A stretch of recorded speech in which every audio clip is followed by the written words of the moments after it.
ꯃꯥꯒꯤꯅꯤ ꯍꯥꯏꯕꯗ ꯀꯅꯥꯝꯇ ꯂꯩꯇ꯭ꯔꯤ ꯈꯪꯂꯕꯗ ꯀꯔꯝꯅ ꯍꯔꯥꯎꯅ ꯂꯩꯕ ꯉꯝꯒꯅꯤ? ꯖꯦꯅꯤꯇꯥ ꯐꯃꯨꯡꯗꯨꯗ ꯃꯪꯉꯒ ꯐꯝꯂꯤ. ꯀꯅꯥꯝꯇꯒꯤ ꯋꯥꯈꯜ ꯆꯪꯈꯤꯗ꯭ꯔꯦ. ꯃꯃꯥꯇꯕꯨ ꯅꯤꯡꯁꯤꯡꯂꯒ ꯂꯩ. ꯇꯟꯖꯥꯗꯨꯗ ꯐꯃꯨꯡ ꯅꯥꯀꯟꯗ ꯂꯩꯔꯤꯕ ꯖꯦꯅꯤꯇꯥꯒꯤ ꯐꯣꯟꯗꯨ ꯔꯤꯡ ꯂꯥꯛꯂꯝꯃꯤ. ꯐꯣꯟ ꯂꯥꯛꯄꯒꯤ ꯔꯤꯡꯗꯨꯅ ꯃꯪꯂꯒ ꯐꯝꯂꯝꯕ ꯖꯦꯅꯤꯇꯥ इखंग खंगम्मी. तौरक्लिब फोनदो कनानो खना पाइखटलगा येंगी. तौरक्लिब फोनदो nganbagi oirambadुदा पाइखटलगा नाकोंगदा तपना थम्मी. अदुबु वादी मचेत अमता nganglमदे. असोमदगी nganबना तबलपना कौरक्लम्मी. तोन कैम खुमलक्तबदुदा अमुक हंजिना कौरई. तोन ताब्रो. जेनिता मादी हानदगी खरा पुकनिंग नुसीना लैबगा nganbanaga कौरक्पदुदा Hena पुकनिंग नुसीनबा मचाक ओइख्रबा Mali. Jenita ngasai kapluबगी khonjal katu isi sirabani. Masadusu sukthabana yadrabani. Jenita hantak mukti kapningbagi khonjalda khumlai. Tai. Ton, kidore. Nangi khonjal katu loisiri. Nang kapurabo. Kai maramgi kapino. Engon dairose. Nangi nungaitaba sing dairo. nganbagi wajaba matawduna hena nungsiba haibadu oikre Jenitagi mafamda. Jenita mapidu tapna sintharakle. Fana kaptanabadi hotnajabani adubu nganbagi nungsibiba matawsina kapcharae. Jenita na hoy maikem haidana kablakpaduda nupamadi hena pakhatkre. Aduk nungsijabi mana kablaklabada karamna laitaba ngamgani hena pakhatjabani nungsibimagi damakta. Ton, kapadom ta tuuba. Nangi nungaitabadi haidi sum kapagalay. Nang nakapase tamo chaw lay khangde. Tamo chaw. Eigi nungaitabase. Phone da haiba nungaitri. Kona phasena hairage. Hausi haide na aingwada saunu ko tamo chaw. Jenita na sumna phajena hairaklabasidadi pakhatlamba sing phakri. Aduga tapna hairae. Saudeda kaigi saudoino. Tamo chaw na nangwandabu kaigi saudoiba. Ado haying college la oidra. Laktoini. Farida, ay sinang uning bana yadrabani. Haying di uba pangani kanbada nungal haning bana yadri. Ado ay sinungay pamkang dalayrambani. Karafagadra na nangoda phone tawri. Ado ganang na mukapsilak paduda ay di hena nungay tabaga pakat pagapun kredana. Tamo chaw di kay maramgi nungay trino. Ngan bado hantak ti wakal nungay ta na hayrai. Ay gimarup lam ngan bagi kanbada nungay ti.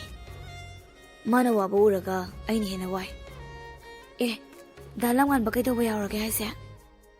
Tanuna lang man babu sana birami. Nungsi dana nungsi basa birami. Tanuna lang ngan babu hundok birami. Hauzik lang ngan angaw ba magum layri. Ay magi kan badawa da bangamde. Ay nakhale ba maduy na pido. Hek yung badan mabukchil sengam daw mande na. Ihi karakta na niya masam do poyro ni se. Dalam ngan badan niyam pa ba ni. Magi kan badan nungayte. Ngasay kay kaplam laga hauzik ta saurak paduda ngan mamadi nokning kraduna kan hekta nokthorei. Ngan bana maram icha da nolak paduda Jenita sauning na hangai. Kay nokning bawa yawge tamo chaw na no iduba. Nokning na nok paya male tamo chaw gido. Ay, nagi momom duda sum nokning aba. Ngasay na kaplam edo hauzik na isaw ga torak pado. Nokning bawa ro ba ingonda adu ino iba. Asi hairaga makata na mungnoi. Adu dina dum no hawro ko iPhone se thamage. Phone ga di thamgino. Ai noktre se noktre ba. Tamo cha pung si su thingi. Tumna ba tawrase. Hayang college ta mung thingnarase ba. Hoi pung mo kya ta khrazano. Pung mo di tara khara hele. Thinga mazani ne wari sanari kanda khangaudri. Phare dadi phajanum tho ko. Asumna anidusu phone thamnakhraga tumnakre. Thenglaba michik mirau kulta draba ahingi matamni. Wakalna phumbangnaraba maichak mayamduna tumthaba yadraduna lamnganba magi study table da phammaga leiri. Punga duk thenga du phawba tumdakai wakal khallaga leiri lamnganba madi. Mathanda wakal da khanjai. Aisi sikrasira. Asumna waba mayam se khangaga leibagi muta. Ai hining basu phawdre. Aina sikrabadi awaba su khangaroi. Kanagi mafamdasi yetlaroi. Adubu imadi kanaga lehogani. Imagi khanbada siba ngamoidori. Imana aigidamakta kayam wajaba. Aduga ini imagi kemta khandrisi kaigino. Aise fataba machaido oira chala. Aina thangadaba khongthangsi kadomdano. Ima nachagi lambi amatadi takpiyugaba. Nachasi yamna wari. Nungsibagi maichaksi asukanbra afafata khangda punsibu manghangi phawba khalliba. Nungsibagi maichaksi kayamuk yamna kalamgani. Nungsibada fagi tawi khanbiganu thamoina kaibada kayam wage to khangbiyu. Waraba wakhal mayamduna ahingduma yam wana haukhirami lamnganbagi mafamdadi. Ayuki matamni Sanatumbidu imungi thaba ingkhang loisima loiraduna kitchen da leiriba dining table duda hinsang thongnaba semli. Chawbana Mama chagalon khrabo samtadi thakningkhreda. Aingonda haidrasune moi pabungsu changaga chase hairaga thakpadi yabani. Aina loin tawda yadabadawna taweba. Aisu nang leibagi nungaijarinine. Ho nungaibadu ka ama henmankhre moi pabunggi sidi. Thaina naurikandadi hinjanga sembawo yam tawgibani. Haujiksina ai ube yadre paukhon siduiga tawraga leiriba. Hai nangisi anawbigi matamda mu pama iro. Ihe hai mo moi pabungda pamiga haikhibaro. Wakhal adu pharaisina kamai tawriba. Aina nangsi nusimandana migi oikiba tarena pharaga laukibado. Chawbana roibagi haikiba wahisingdu kitchen changakpa Nuraiga Jenitaga su tahauraduna Nuraina laknarai. Pabung se thaina yam nairami jatnine. Aidi akhoi maga pabungga se imung manungna hainaraga lohongbiribra hana khanbani. Adubu oiramdre. Pabungna hero saraga mama se phaba oiraga leiramme. Khanghaudana machanupina maningdagi hairakpa wahaiduda chawba ikaiba phaurai. Sawbadu ikai khangdagi hoi maikem hairamdabi mapalomda thokre. Mapagi mawongduda Nuraidi hena nokningaduna kanna hekta nokthorai. Sanatumbina Aima kai kunongna do buibema. Jenitana Mama haiso haibani Nuraije kai kunongno. Nuraidu noklambadagi tapna phajilaga hairai. Babongi mawongduda kanana nokningoiduino. Yare kona no. Nabani college chatui natra. Chatuini. Adudi kai no do loisiluru. Mama su sak loisilage. Jenitana ma kai jang thongino. Ho kangsoi thongjile yongsak singju ma tawre. Haurani da. Tindum yole mama aidi. Isanaga haibasida hawdo mali tawrisi. Ma adudi khoi su loisinaba tawrukhige ko. Hoi loisiluru. Mama sune chak thinaba tawramagi. Nuraiga Jenitaga su college satnaba loishinba changkhre rumda. Asuk thenga sipawba koireng madi hawgotniga khangdagai tummaga phone da tanuga kanna wari tawri. Da koireng college laktoi natra. Ainabu college lakte bro.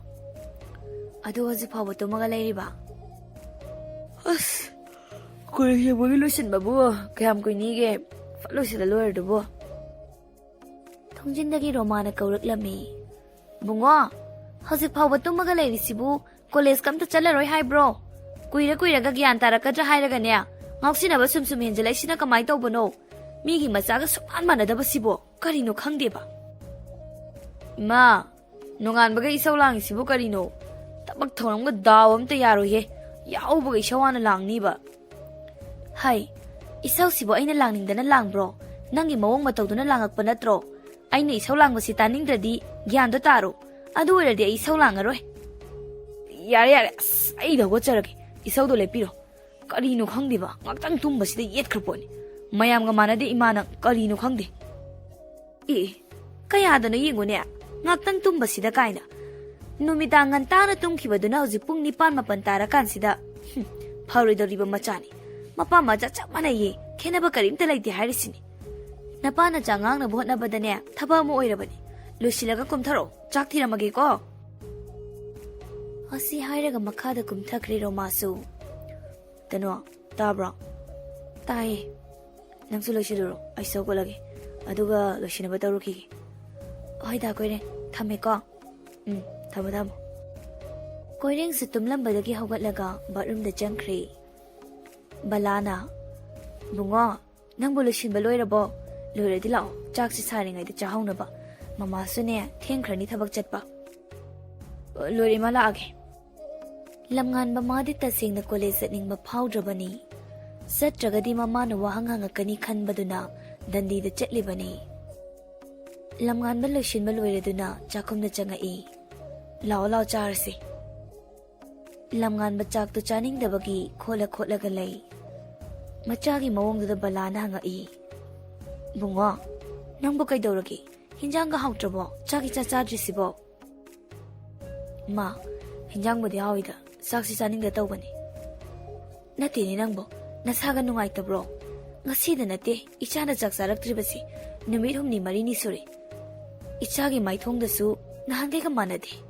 이차부 그이더러게 이마다 하요. 이차기다막다 나마 아이레리버시디 이차나 dumna tawraga imanu ngairamgani khanbro. Mamana hairaiba wadu tabada lamnganba mapungning nungsiraklammi. Thamoinungda kapningba phauribadu phajillaga karimata tawdaba saraga asemba minok ama noklaga hairai. Ima ai kem tawdi mamagi wakalna oiramnida.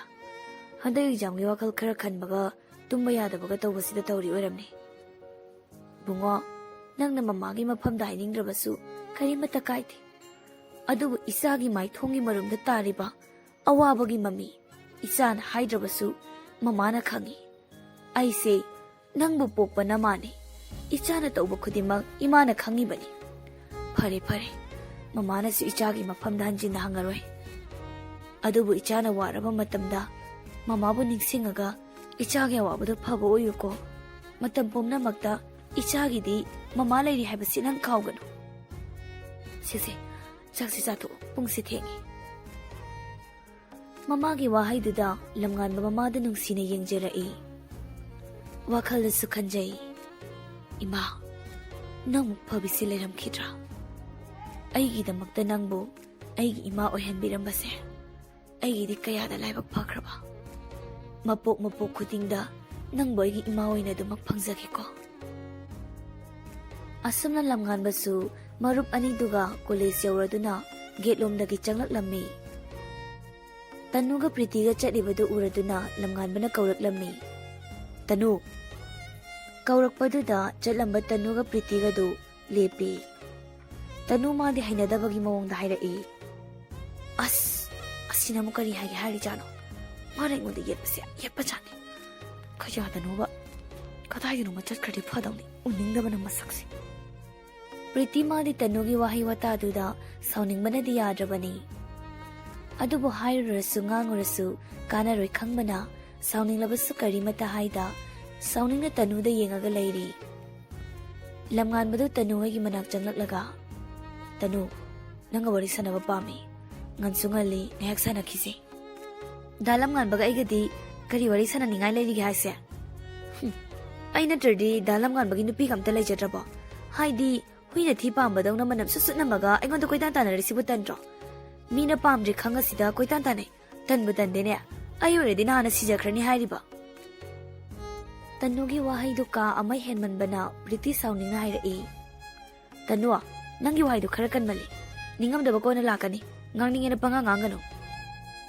Phajana haibida masana khangdrabanina khangnaba phajana haibibani sida sawpam thoktabra khalle aigi oinadi. Ai change nanga punbase aigi ija soklani. Tanu nangbudi aina asengba marupni khana yam nungsijabani. Adubu nangi naturesidi ai tasengna pamde. Nangna wakhal tarakpa matamda aibu ningsingao. Ai nangmu ngairaga leiramge. Asi hairaga Priti sauningna classroom tamna chatkhre.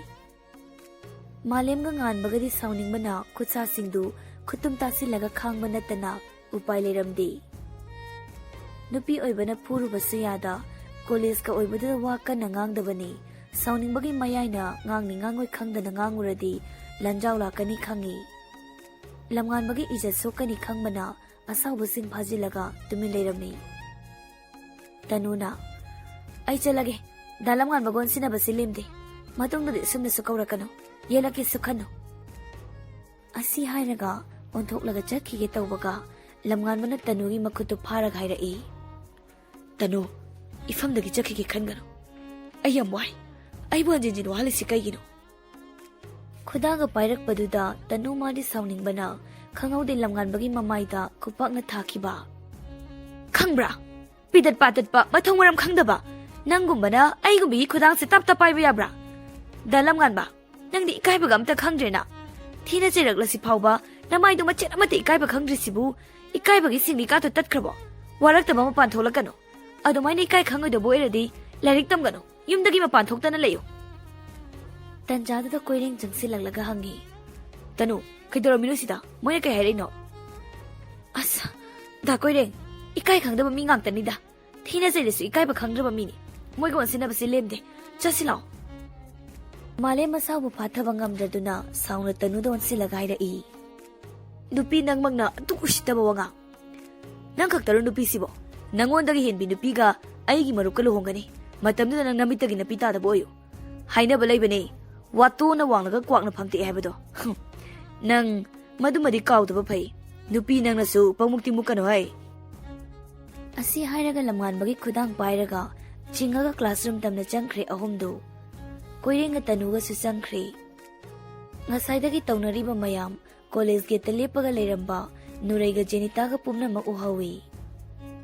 Jenita madi kayangak papauramdi ngarang nganbana wari haipitlirakhibanina. Nurai madi angakpana pikthankri. Masadu thamoida China phaurakpagum tawi kana khanganda lamnganba mabu nungsijakhibani. Nurai magi thamoida lamnganbagi mafam ama thamkhiba kuirabani. Nungsijaba magi mafamda fajadaba wahi wata sijinaba kupangna thakibasingdu ubada Nuraigi thamoida China hanjin phawbani. Nuraina mangaga ingangak nagyan tadaba mawongda leibaduda Jenitana hairaklammi.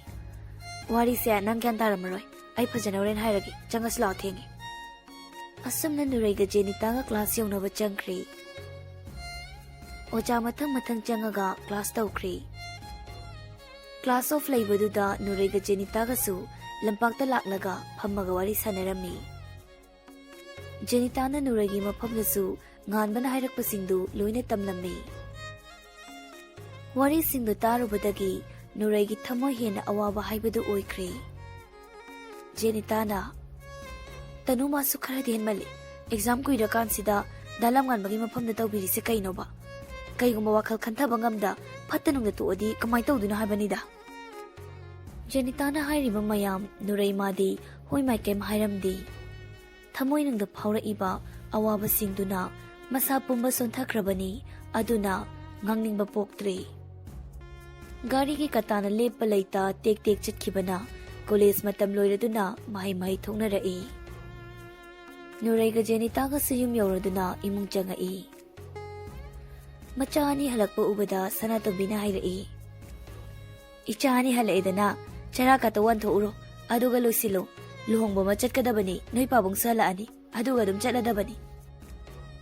Nuraiga Jenitaga surum changaga dress hongba loiraduna chara pulak wan minaraga loiraduna chatnaba losile.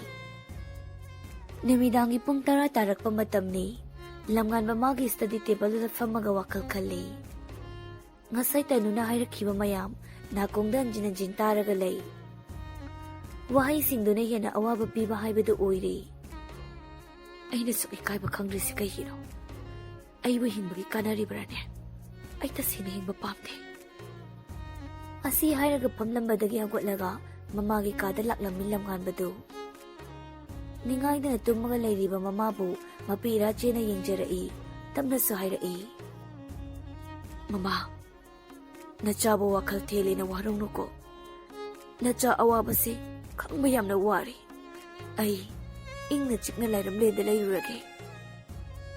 Asi hairaga mamagi makong suaga laiba katladuna mapalomda thoglai.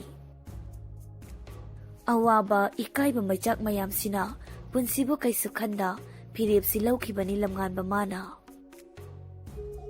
Amamba lambiduda akiba leita laklammin lamnganba. Samlakpada khangaude ispit kana thaurakpa kar amana lamnganbabu thomkhiba.